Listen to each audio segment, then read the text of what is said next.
So dito i-grill natin ang ating chicken. Minamarinade lang natin siya sa salt, pepper, garlic powder at paprika. Tapos nilagyan natin ng mantika ang ating grill para hindi didikit kasi skin-based itong ating chicken breast. Tapos dito maghiwa tayo ng isang buong onions. Ano ito? Sweet. Tapos i-caramelize natin siya.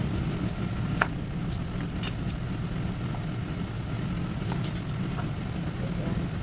So, chop lang natin.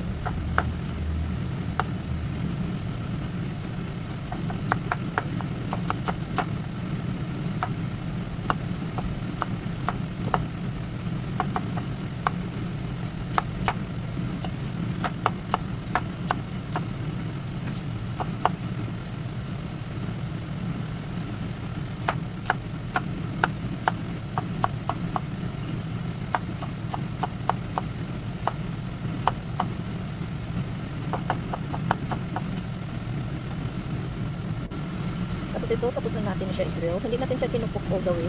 Grill mark lang ang hinahanap ko sa chicken. So, i-rest natin siya sa chopping board. Tapos, i-slice natin. So, habang naka-rest, hiwain natin ang ating Italian bread. Ayan.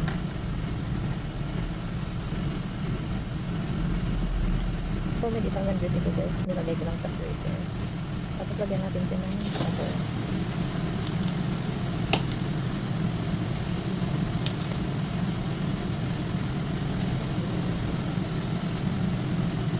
Nilagay ko siya sa grill, kaya medyo may grill mark siya para mag-warm, mag-melt ng ating butter. Madaling i-split.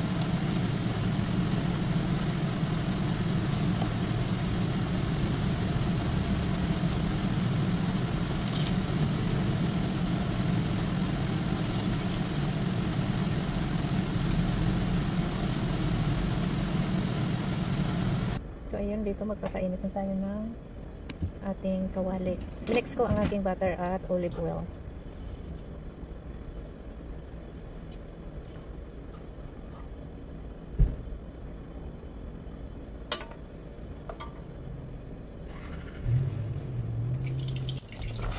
Lagay na natin ang ating onions. Caramelize muna natin siya.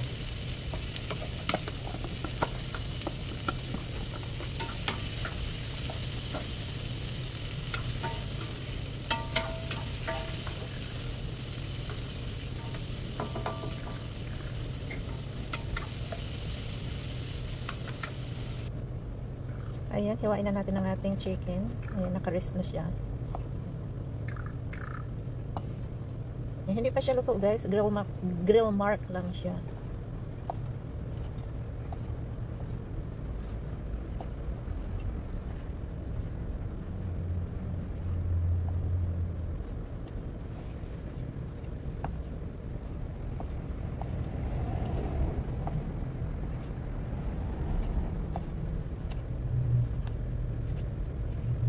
So marami itong niluto natin kaya maka-off si kusinira magluto ng mga 3 lutuan. Yeah, 3 kainan ito guys.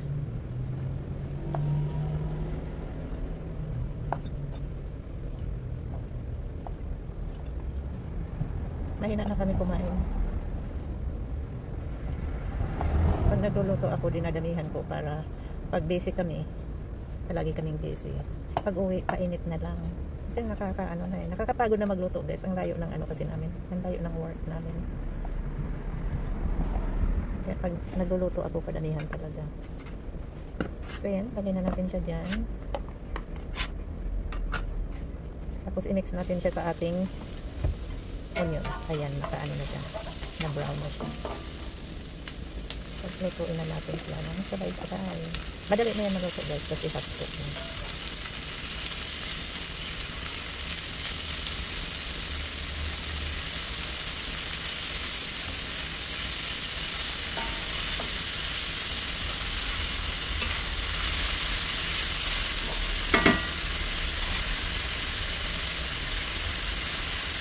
Lagyan natin black pepper.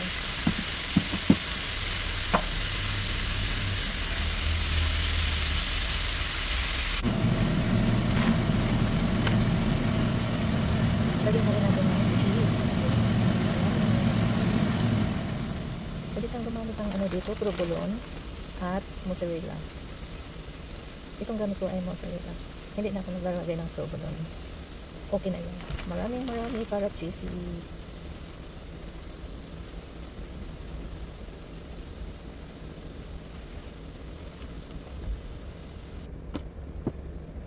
Tapos ito na yung tinapay natin, yung piniprep natin kanina. Lagyan natin ng butter. So ayan, assemble na natin ang ating sandwich, guys.